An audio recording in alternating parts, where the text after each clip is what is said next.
looking at social media platforms, I think it's fair to say for both of us, we love Pinterest. I mean, you know, like it's just a really fun platform that we've definitely explored more with clients. It differs from Facebook, Yeah. which is what we're all used to as advertisers. So I think that it's good to talk about the ways in which it does differ. The way it differs to Facebook is it's kind of how people use Pinterest compared to Facebook. So it's used as a way for people to look for inspiration and generate ideas about projects they're going to work on or things they're going to buy in future or how they're going to renovate their home or something like that.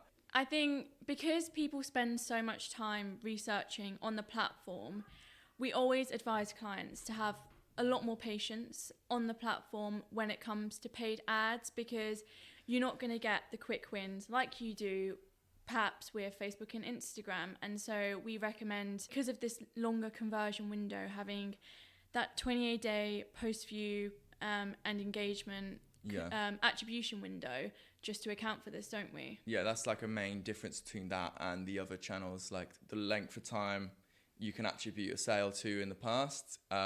But I think that's kind of necessary because of the fact that you're generating those ideas, you're getting your advert in front of someone who's completely at the start of their customer journey. They're researching what to look for. You're like escorting them throughout the entire of that journey, and it is a lot more in-depth than perhaps it is on other platforms. I think so, yeah, because of that it takes quite a while for sales to come through, so you've got to be patient with it.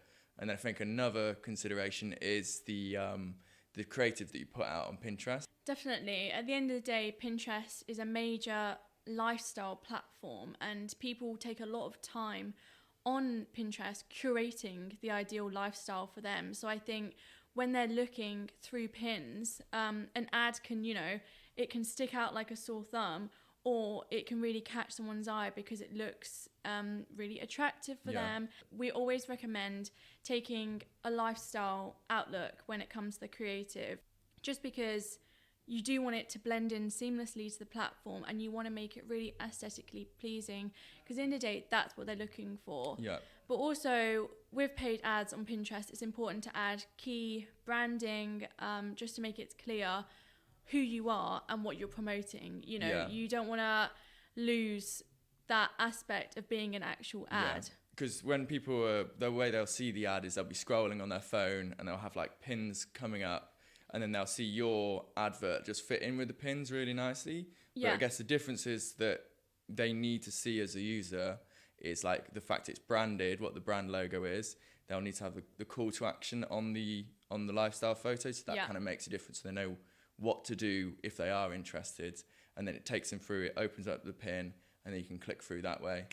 Definitely. And I think something else that we've really explored on Pinterest is also targeting. We've looked at like customer profile targeting.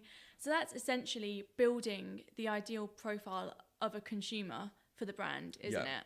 Yeah, so not necessarily going for the obvious things like what the product is, but more like thinking about who the audience is and then what their surrounded interests might be, which aren't necessarily related to that. Yeah, definitely. So one of the brands we work with is a homeware brand, and they've really developed this customer profile targeting, haven't they? So it's quite a high-end brand. The average order value for them is quite high. So we're targeting this high-end middle-class audience. And one we found worked really well was a yummy mummy. Like, so they're interested in, like, you know, interior design is still relevant, but also like yoga, Pilates, you know, parenting, motivational quotes, things you will not associate directly with a homeware brand, but it really works, doesn't it? Yeah. So that has worked really well, and that one lasted a very long time as well. Exactly. It had a lot of longevity comparison to a lot of other targeting.